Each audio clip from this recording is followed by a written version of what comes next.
Hey guys, it's Steph and I'm back with another video today, and today's video was not planned. I wasn't planning on filming this video today. I was planning on filming it another day, but I didn't need the time I thought I needed to formulate my full opinion on the liquid lipsticks that I'm going to show you in this video. I don't know why I'm trying to build the suspense up because you see it in the title anyway. It's going to be my review, as promised, of the Anastasia Beverly Hills liquid lipsticks. I only have 3 of the many shades she carries. This is good timing too for the review because Sephora just started carrying these liquid lipsticks, and that is how I got my hands on them. And I just don't like them. I know a lot of people get defensive when they like a product and someone else doesn't like a product. This may work for you. It was not what I expected, and it didn't live up to the hype that was surrounding it. So, like I said, I have 3 shades. I have Pure Hollywood, American Doll, and Vintage. I bought these from Sephora. I mean, they've been around for at least a year now, probably over a year, and I just bought them like a month ago. So I'm pretty new to trying these out and testing these out. So because of that, I had seen so many videos that really hyped up these lipsticks. They really hyped them up and said that they were really great.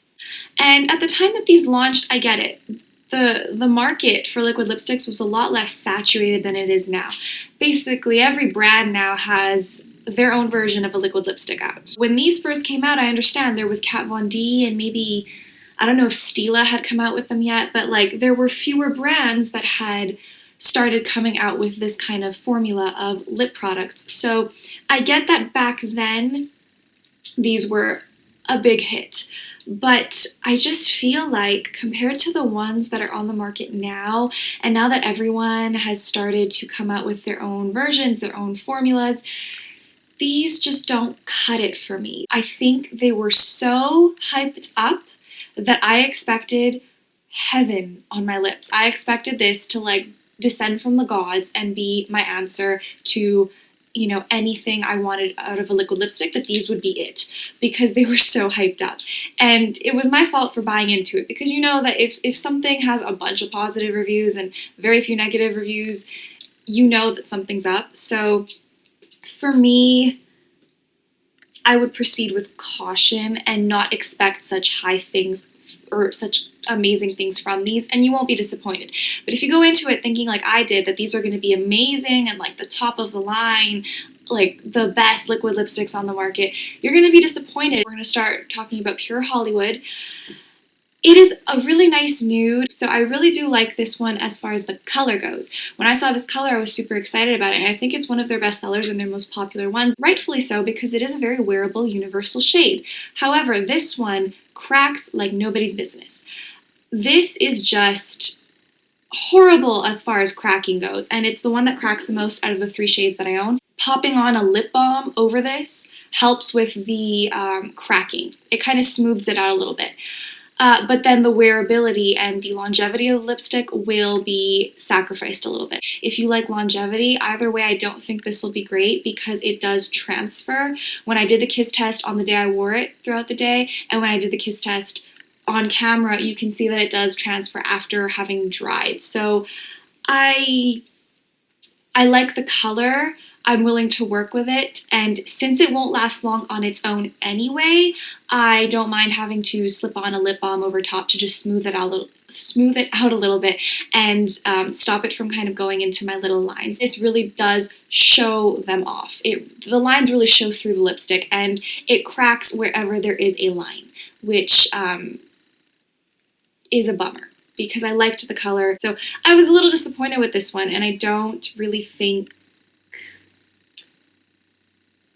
think it's the best nude out there in liquid lipsticks. I'm just going to throw that out there and put it out there. It's not horrible, but it did crack more than the other 2. So this one cracked the most, and it was more drying than the other 2. It was more drying and it cracked, but there are ways to work with it, is what I'm trying to say. That was a long explanation for it, but you get the point. The next one up is American Doll. This one I do like the color of. It's a really pretty blue-based red. In the tube, it looks like it's going to be an orangey red, and on camera right now it's kind of looking like an orangey red, but when you put it next to a true orange red, you see that there is quite a strong blue base to it. It's basically a true red, and I think that's why they called it American Doll. It's what you would envision a pinup girl wearing, like the traditional classic red lip, very vintage. I really do like this color, and this applied the best out of the ones that I own. It wasn't streaky at all. Reds usually perform well anyway because red is an easy color to make in a lip product. So this did perform the best out of them all. There was some settling in a little bit of my lines, but not as bad as Pure Hollywood, and I really, really did enjoy this one. It was comfortable. It was not drying. It did transfer, but very minimally. I wouldn't suggest eating a sloppy joe with this, obviously, or, you know, a burger, but, you know, minimal lip to fork touching while you're eating shouldn't be too much of an issue with this particular color. My favorite color is Vintage. Vintage is a beautiful purple. It is a Barney purple on me. I don't know, I mean, they describe it as a berry, but on my skin tone and swatches on my lips and, you know, in different lighting, it basically translates to a Barney purple, which I love. I love purple lips, but this just performed badly on my lips. I wore it for maybe 3 to 4 hours, and it looked like I had it on through an entire night, and then I slept in it and smudged it all over my face.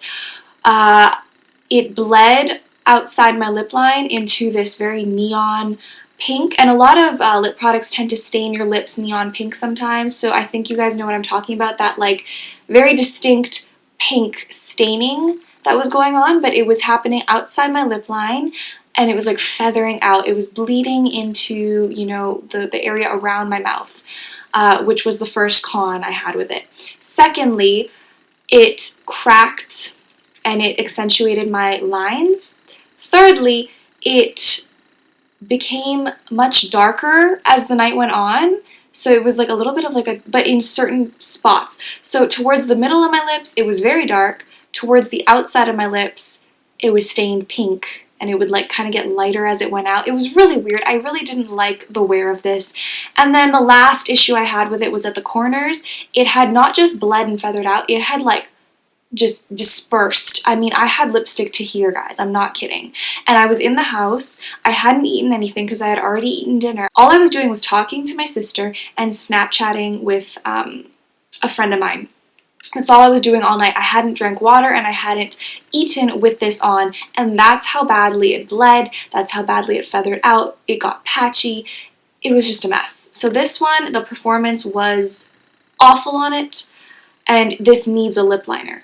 I don't care what lip liner you use, but just use one at least, because this just, it needs the extra help. It really does. If you like the color, but you don't want to have to deal with the issues I just mentioned, I do have a dupe for it, and it is the Revlon Color Burst Matte Balm lip product in the color Shameless. And I don't know if you guys remember, like, before liquid lipsticks were all the rage, these kind of like chubby lip crayons were like so in a few years ago. And I had bought a bunch of them from Revlon, and I really liked Shameless. It's again that Barney purple. And although it's not a liquid lipstick, the color is similar to Vintage, and it's also matte. So although you don't get the benefits of a liquid lipstick, at least you get the color and you get the matte look, but this is a little more comfortable, and it's a little more of like a matte lipstick feeling as opposed to a matte liquid lipstick feeling. So you can see the two colors there. They are pretty similar, and I think I pretty much found practically exact dupes. They look a little different because this one's a little more sheer than this one. This one is the Revlon Matte Balm in Shameless, and this is Vintage by Anastasia Beverly Hills. So you can see that the colors are pretty much identical. They're both that Barney purple. I would just say this one takes a little more building up, and that's why it looks a little different, because I had to layer it on a little bit. But after you've built this one up, the Revlon one, to its full potential, they are exactly the same color. If you know, I haven't tried it with lip liner yet. Maybe it'll work better with lip liner. I'll maybe update you guys if you guys are interested in knowing that. But as it stands on its own, it was not the greatest at all. It really, really disappointed me a lot in its performance. Usually I can find pros and cons to products, and if there are a lot of cons, I will still find some good things to say about them. I'm not going to sit here and bash them totally. I'm going to give credit where credit is due. These aren't the most drying in the world, and that's okay. And drying is not the issue I have with this. It's not that they're drying, there's just issues with longevity in other ways. Liquid lipsticks can have issues with longevity without being super ultra drying. They can bleed, they can feather, they can crack, they can sink into your lines. If you've been wearing a liquid lipstick for an hour or two and it looks like you've been wearing it for like 6 or 7 hours, there's an issue. So that's where that kind of like issue comes in with these. They look worn and way more worn than they actually were. So that's where I have an issue with them. I would say that with these ones, if you just want to get some of them to say you have some Anastasia Beverly Hills liquid lipsticks, pick them up, but be aware of the issues with them. Don't go into it like I did, completely blindly thinking that they are going to be God's gift to liquid lipstick addicts everywhere, because they are not the greatest in the world. They're not the worst, but they're not the greatest either. So I would be weary. So all in all, these aren't my favorite, but they aren't my like least favorite either. So I don't really have too much of an opinion on them, honestly. I think I'm very disappointed and let down just because I expected so much more from them. I personally was very, very bummed out because these were not what I expected, and they were not what I was kind of promised, and there was so much hype over it. And you know, the people at my local Sephora went crazy over these. We all went in first thing in the morning and picked them up like rabid animals, and I think for all that effort, that's why I was disappointed, because they didn't measure up. For having paid $78 Canadian for these, that's what I'm struggling with. I almost paid $80 before tax. I don't even want to know what I paid with tax for these three, and I don't love them as much as I thought I would, and that is what I can't stomach. That's the pill I can't swallow. For the amount of time I waited to get my hands on these in Canada, I am so disappointed and so let down, and it's kind of a bummer. So I'm going to continue to wear them, I'm going to continue to work with them, and I'm going to continue to use them because I did pay for them.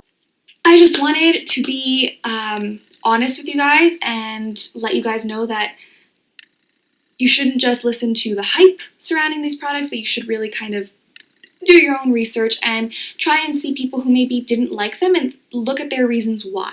I hope you guys learned something different about these liquid lipsticks today, and I hope you guys enjoyed it, even though it wasn't such a positive video, but it wasn't a totally negative video either. I like to show the pros and cons of any product I show on this channel. So that is all I have to say on these liquid lipsticks. Let me know in the comments if your experience was similar to mine or different, and how and why you agree or disagree with what I said in this video. I want to hear your thoughts and hear if I'm the only one that didn't like these as much as other people love them, because I'm really confused. I'm confused as to why I've had such a bad experience with them and everyone else seems to love these. So I would like to know if I'm just crazy. Please subscribe, and I will see you guys in my next video. Bye guys! Today's video is not going to be a beauty video, it's going to be a story time video about one of the stupidest times in my life. I mean, this day